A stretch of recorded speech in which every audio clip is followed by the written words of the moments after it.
TET pass पारा teacher और पंचायत स्वयंसेवक संघ के लोग काफी दिन से अनशन पर बैठे हुए हैं। आपकी सरकार के द्वारा वादा भी उनको किया गया, जो मांग है वो पूरा किया जाएगा, लेकिन अभी तक उनकी मांग के ऊपर में कोई विचार नहीं हो पाई है। तो इसमें आप क्या कहना चाहेंगे? पहले हमारे पास में स्कूल था, टीचर नहीं था, लेकिन अपना जो बुनियाद है उसको नहीं छोड़ना चाहिए। और हम लोग हमारी सरकार ने भी अपनी मंशा स्पष्ट कर दी है। आप इसमें एक चीज कर सकते हैं, जो सर्वे का जो काम होता है ये सब स्वयंसेवक से करा सकते। एक चीज है, एक अगवा आवास को तो यही लोग देखेंगे। हाँ, इसमें इसको इंगेज किया जा सकता है। काम क्या लेंगे? मान लीजिए सरकार का, जनता का टैक्स का पैसा अगर उनको पेमेंट में देंगे तो हम उनको कौन सा काम कराएंगे?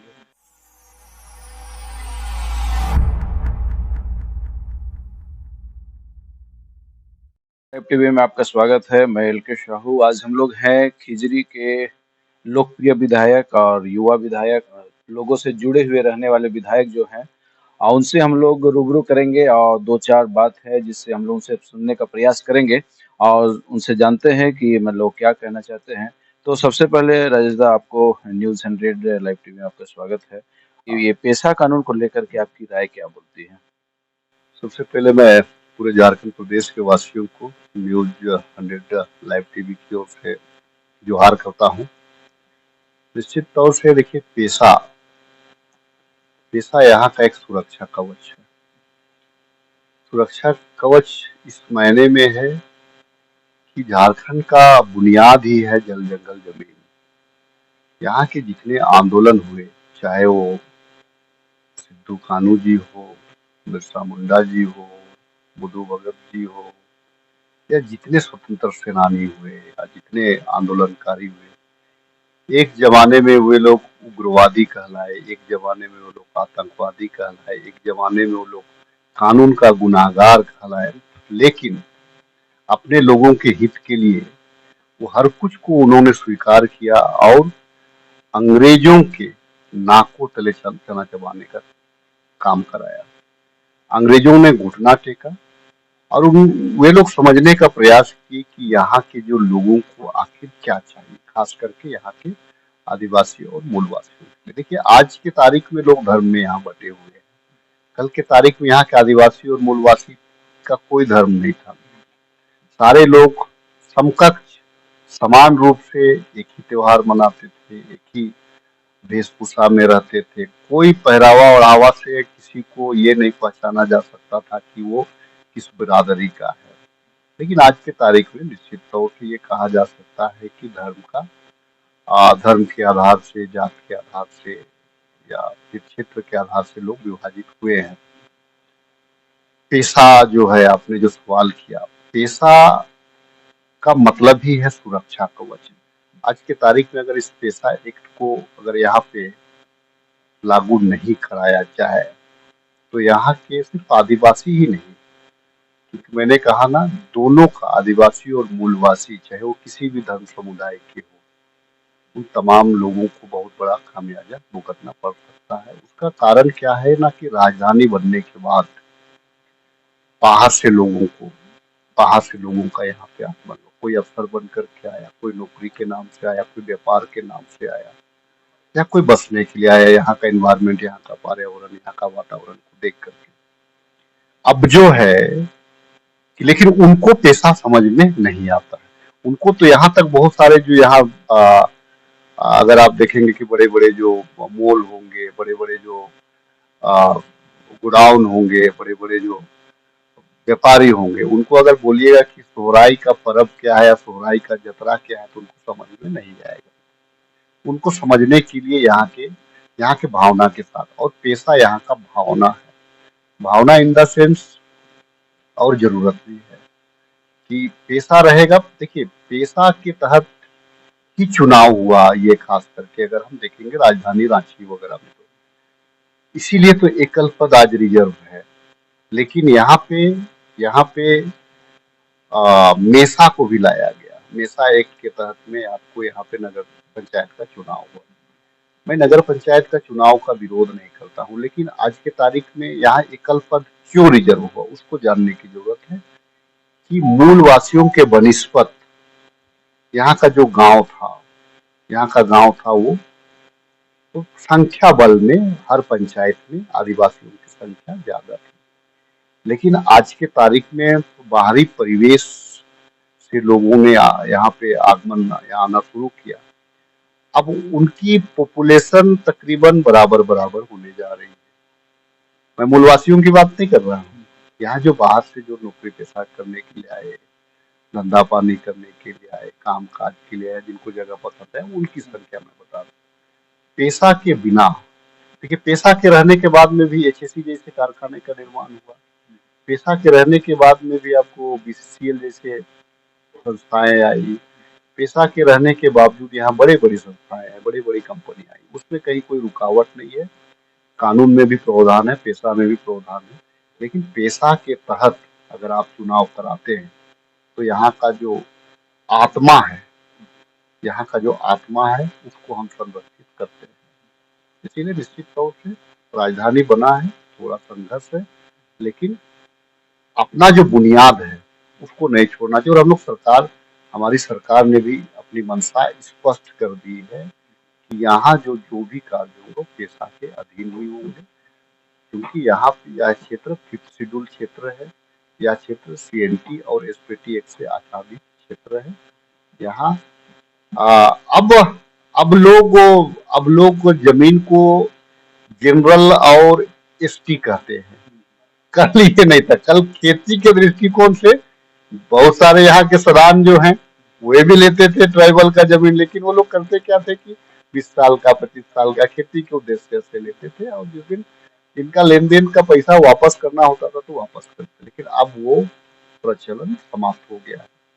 निश्चित तौर से अभी के तारीख में जो यहाँ पे जो मास्टर प्लान जो 2037 जो पूर्व मुख्यमंत्री रघुवर दास जी के कार्यकाल में जो हुआ, मैं मास्टर प्लान का विरोध एकाएक नहीं करना चाहता, लेकिन आप उजाड़ करके अभी तक आपने मुझे ये बता दीजिए कि रांची को आपने नगर निगम में घोषित किया, ठीक है, यहाँ के लोगों का भी पॉपुलेशन बढ़ रहा है, लेकिन रांची के जो पुराने गांव हैं, पुराने गांव, आप उन गांव का संरक्षण आपने कितना किया, मैंने ये रखता है। तो कल के तारीख में अगर आप मास्टर प्लान 2037 अगर लाते हैं तो यहाँ का जो मूल भावना तो खत्म हो जाएगा। यहाँ का आज गांव जो कहला रहा है, जैसे हमारा गांव है, हमारा गांव कहला रहा है चेने लुपुंग टोली, एक झारखंडी खुशबू है। कल के तारीख में आप आएंगे यहाँ पे एक कोई दूसरा नाम देंगे इसको, दूसरा कॉलोनी बसेगा, तो यहाँ का जो झारखंडी खुशबू आपका समाप्त हो जाएगा। तो यहाँ पे मैं कहना चाहता हूँ कि यहाँ जो है कि उसका पिट्ठा का ही मजा लीजिए, ठीक है, लेकिन जो है कि इसका परिवर्तन, इस पे इसका जो नेचुरल जो चीज है उस पर छेड़छाड़ नहीं होना चाहिए। इसीलिए 2000 मास्टर प्लान अभी अस्पष्ट है। 2000 मास्टर प्लान में यहाँ के मूलवासी कहीं उजड़ेंगे तो नहीं, ये तमाम चीजें हैं।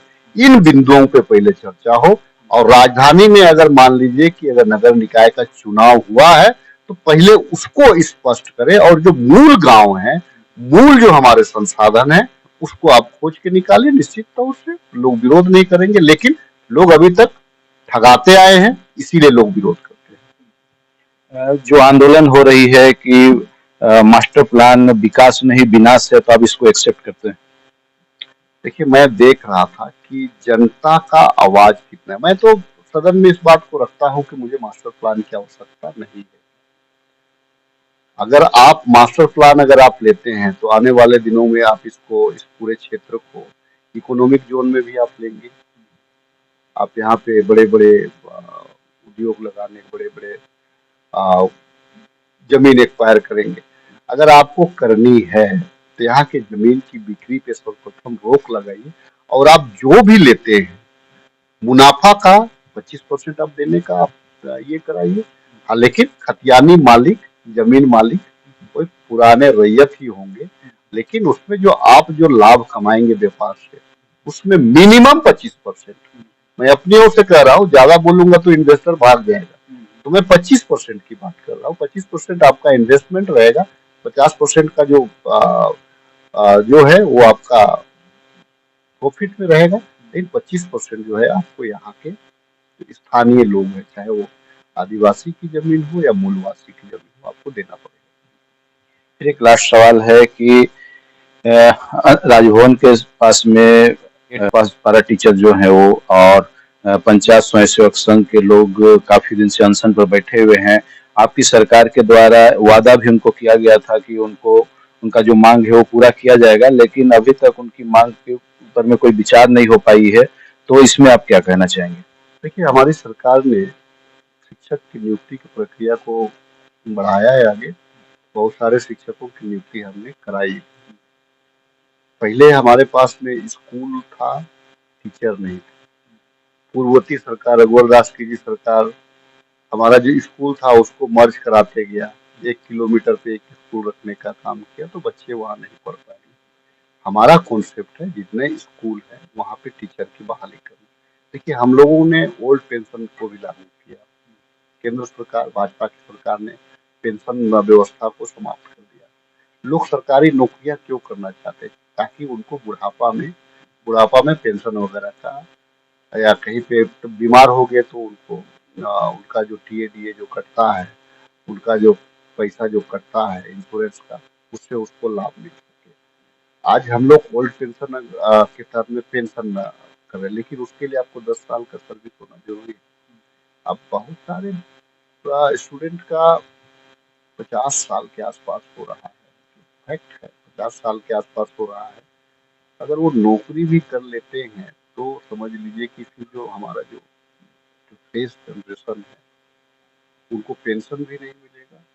समझ लीजिए कि वो मानदेय मिलेगा, पेंशन भी नहीं मिलेगा। तो बहुत तरह की त्रुटियां हैं। बहुत सारे त्रुटियों को हम लोग भी माननीय मुख्यमंत्री के साथ में बहुत गंभीरता से विचार करते हैं, और माननीय मुख्यमंत्री निश्चित तौर से बहुत सुनने वाले व्यक्ति हैं और समझने वाले, झारखंड को समझते हैं। लेकिन आज के तारीख में बहुत सारे ऐसे कार्य हैं, बहुत सारे ऐसे टेक्निकल चीज हैं जो लो में है, उस चीज को आप पूरी तरह से इम्प्लीमेंट नहीं कर सकते हैं। क्योंकि अगर राज्य की विधायकी है तो उसे उसके समकक्ष आपको न्यायपालिका भी है, ठीक है। कार्यपालिका आपके दोनों के नीचे है, लेकिन विधायकी और न्यायपालिका दोनों समकक्ष है। अगर लोग वो न्यायपालिका से संतुष्ट नहीं होते हैं तो आपके पास में स्पीकर और महामहिम राज्यपाल है, आप वहां भी आवेदन दे सकते हैं। राज्य सरकार से अगर लोग असंतुष्ट है तो माननीय न्यायालय के शरण में लोग जाते हैं। इसीलिए मैंने इसको समकक्ष कहा। लेकिन आज की तारीख में जुडिशरी थोड़ा ज्यादा हावी है।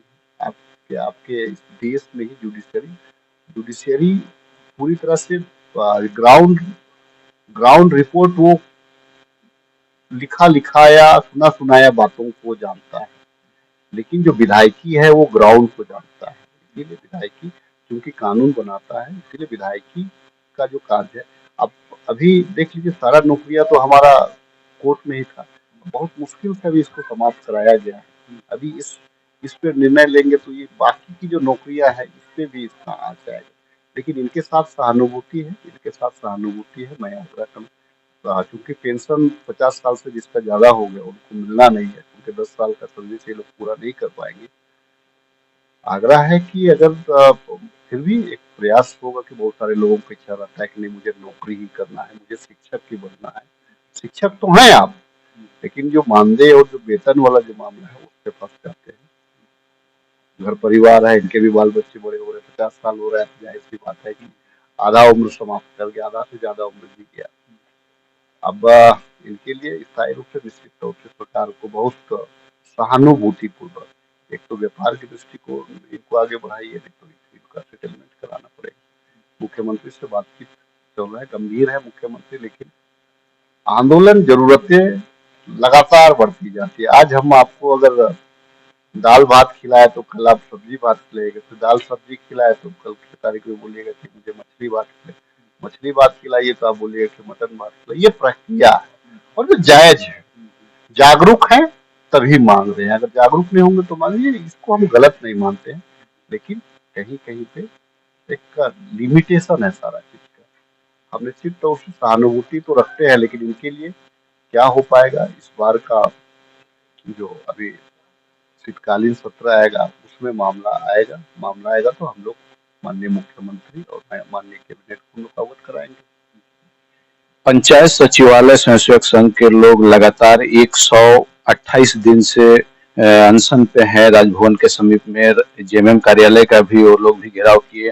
पिछली सरकार के द्वारा उनको स्वयंसेवक के रूप में बहाल किया गया था और वो लोग वेतनमान को लेकर के मांग कर रहे हैं। तो इसमें आप क्या कहना चाहेंगे? देखिए, ये भाजपा की सरकार जो रही थी ना, बेसिर पैर का सरकार था वो, इसीलिए मैं इन लोग कमल क्लब बना दिया, स्वयं सेवक बना दिया। आप वहां पे आप ग्राम सेवक है, वहां पंचायत सेवक है, वहां पे आपको जन सेवक है, वहां पे रोजगार सेवक है, और सेवक फिर आपको स्वयं सेवक भी आप कर दिए। अब बाकी लोगों को तो मानदेय में आप सेटलमेंट कर दे, कुछ को वेतन में सेटलमेंट कर दे। स्वयं सेवक मान लीजिए एक पंचायत में मान लीजिए 5-5 स्वयं सेवक हैं, आपने तो करा दिया क्योंकि आपको चुनाव का उसमें ये करना था। झेल तो रही है यही सरकार, झेल रही है यही सरकार। अच्छा, आपने क्या किया, आंगनबाड़ी का भी पैसा जो केंद्र से पैसा आ रहा था उसको भी समाप्त कर दिया। दे कौन रही है, यही सरकार। तो देखिए, स्वयं सेवक का काम था किसी का वृद्धा पेंशन बनाना, किसी का विधवा पेंशन बनाना, किसी का दिव्यांग पेंशन बनाना, किसी का जातीय आवासीय बनाना, किसी का जो मनरेगा के तहत में आवास आवास जो है कि पीएम आवास बन रहा है तो उसका मॉनिटरिंग करके जियो टैगिंग करा करके उसको उसको दिलाना। आज मैं बताना, पीएम आवास हमको मिल रहा है का पैसा मिल रहा है? 2021-22 से हमको पैसा नहीं मिला पीएम आवास। मनरेगा का पैसा मिल रहा है क्या? 2021-22 से हमको केंद्र से पैसा नहीं मिला है। कहाँ से करेंगे? हमारे पास जो संसाधन है हम तो करेंगे उतना ही ना। हमारे पास जितनी लंबी चादर है हम तो पांव पसारेंगे उसमें। ठीक है, जिस दिन अगर हो जाएगा हमारा हमारा हो जाएगा कि हमारा, जैसे अभी हमने अबुआ आवास शुरू किया, हम पीएम आवास का जो मोहताज समाप्त कर दिए। अबुआ आवास शुरू किया, 8 लाख आवास देंगे राज्य में। एक आपको 1,30,00,000 पॉपुलेशन को 8 लाख अगर हम दे रहे हैं तो गरीब तबके के नीचे के लोगों को, मतलब प्रत्येक पंचायत में अगर हम 150-200 अगर आवास दे रहे हैं तो जरूरतमंद को तो हम पूरा कर ही रहे हैं। अब केंद्र को देना नहीं देना अपने समझे। जिस टाइम में हमारी सरकार, आदरणीय राहुल जी की सरकार, आदरणीय कांग्रेस और गठबंधन की, इंडिया गठबंधन की सरकार आएगी, हम लोग विचारेंगे। लेकिन अभी हम लोगों को नहीं मिल रहा है। अभी हम लोगों को ना पीएम आवास का पैसा मिल रहा है, ना मनरेगा का मजदूरी मिल रहा है, अन्य स्रोतों से भी हमको कुछ नहीं मिल पा रहा है। तो फैक्ट है। तो आपके माध्यम से जनता को जानना चाहिए कि केंद्र सरकार के द्वारा यहाँ के वृद्धा पेंशन नहीं मिल रहा है जो केंद्र के द्वारा है। तो अब हम बताइए, हमारे पास लिमिट सोर्सेस है, उस सोर्सेस से हम क्या कर सकते हैं? लेकिन स्वयंसेवक के प्रति सहानुभूति है। निश्चित तौर से आने वाला दिन में हमारा स्रोत बढ़ेगा तो विचार तो निश्चित तौर से होगा। स्वयंसेवक का मांग है कि हमको प्रोत्साहन राशि भी नहीं मिल रहा है। प्रोत्साहन राशि को भी बंद कर दिया गया है और सरकार उनको वादा भी की थी कि आप लोग को मानदेय के रूप में हम लोग विचार करेंगे और देंगे। लेकिन अभी तक कोई भी विचार उनके लिए नहीं हो पा रहा है। वो लोग काफी दिन से मतलब अनशन में है। तो इसमें आपका क्या कहना है? देखिए, हमारे पास में ग्राम सभा है, हमने सर्वजन पेंशन लागू किया, ग्राम सभा आवास योजना को कर रहा है, सर्वजन पेंशन सारे लोगों का ये कर रहा है। हमने क्या कर दिया कि भाई कितने लोग हैं, अब हम